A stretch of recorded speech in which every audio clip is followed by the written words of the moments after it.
Allez les geeks, c'est Mathéo et on se retrouve pour une toute nouvelle vidéo avec une bonne nouvelle et ça fait plaisir parce que bon, on enchaîne les mauvaises avec tous les reports qui sont annoncés en ce moment pour parler de The Batman. Après donc la petite vidéo qu'avait dévoilé Matriv il y a maintenant plusieurs semaines, ça m'avait d'ailleurs permis d'apparaître très rapidement de manière furtive sur le JT de M6, merci à vous.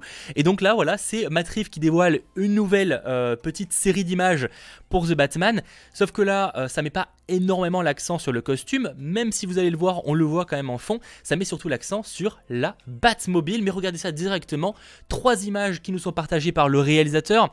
Je rappelle, les petites questions de base quand même, que le film sortira en juin 2021, donc on a le temps, mais comme il est en tournage en ce moment même, le réalisateur enchaîne un petit peu les teasings, et je vous avoue qu'il est assez généreux. Dès que je vois que Matriv tweet quelque chose, j'ai un petit peu mon cœur qui s'arrête en mode peut-être que c'est sur The Batman, peut-être pas, et là en l'occurrence, ça l'est carrément puisqu'on a un visuel de la Batmobile qu'aura donc Robert Pattinson dans le film. Et ce que je peux vous dire déjà, même si vous le voyez un petit peu, c'est que ça change énormément par rapport au précédent film.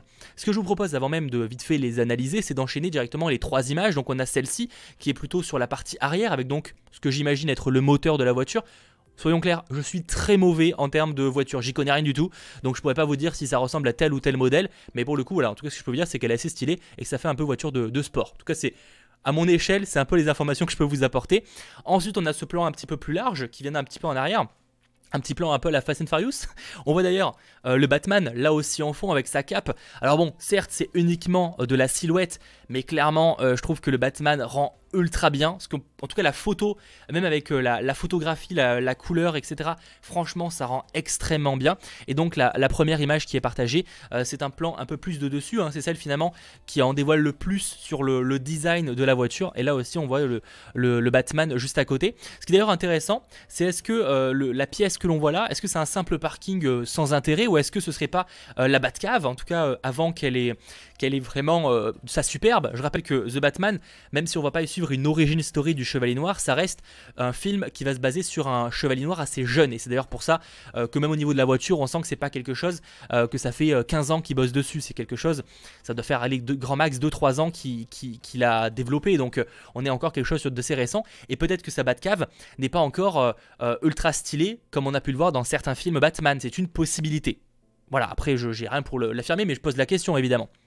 En tout cas, voilà le look que ça donne. Donc c'est vrai que c'est quelque chose de très différent puisque, en tout cas, si on se base sur les 2 dernières versions, je pense notamment à donc celle de Christopher Nolan et celle de Zack Snyder, on n'est clairement pas sur du tank. Voilà, parce que bon, les précédentes versions, surtout celle de Christopher Nolan, c'était des tanks, clairement au niveau de la Batmobile.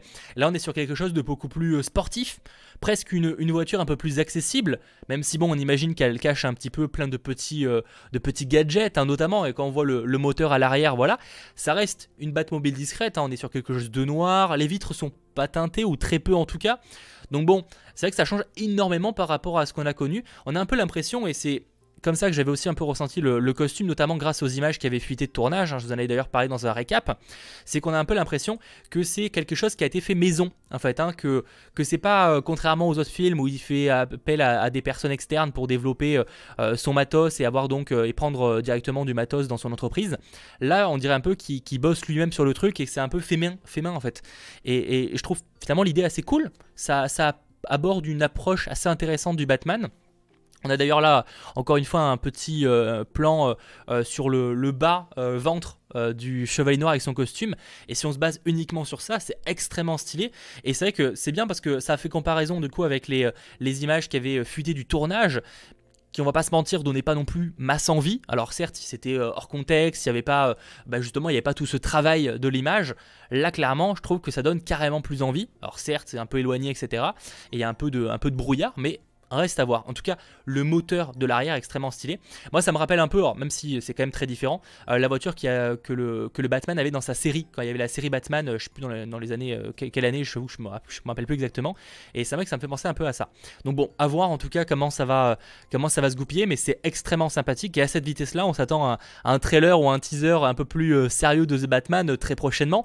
Bon, avec tous les événements qui sont annulés, on va pas se mentir, je sais pas du tout quand ça va sortir.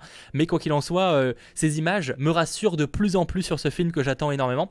Et je vous invite toujours à voir ma vidéo Tout savoir, qui même si elle manque de ces images-là qui ont été dévoilées, reste très complète au niveau du casting, au niveau des informations qu'on a donc sur ce film The Batman qui sort en juin 2021. J'espère en tout cas que cette vidéo vous aura plu. Ça fait plaisir d'avoir des bonnes nouvelles avec tous ces reports, toutes ces annulations qui ont lieu en ce moment, qui sont un peu chiants, on va pas se mentir. Bref, si cette vidéo vous a plu, n'hésitez pas à lâcher le petit pouce bleu, à vous abonner si ce n'est pas déjà fait, et on se retrouve très vite pour de nouvelles vidéos. C'était votre geek Mathéo, ciao tout le monde.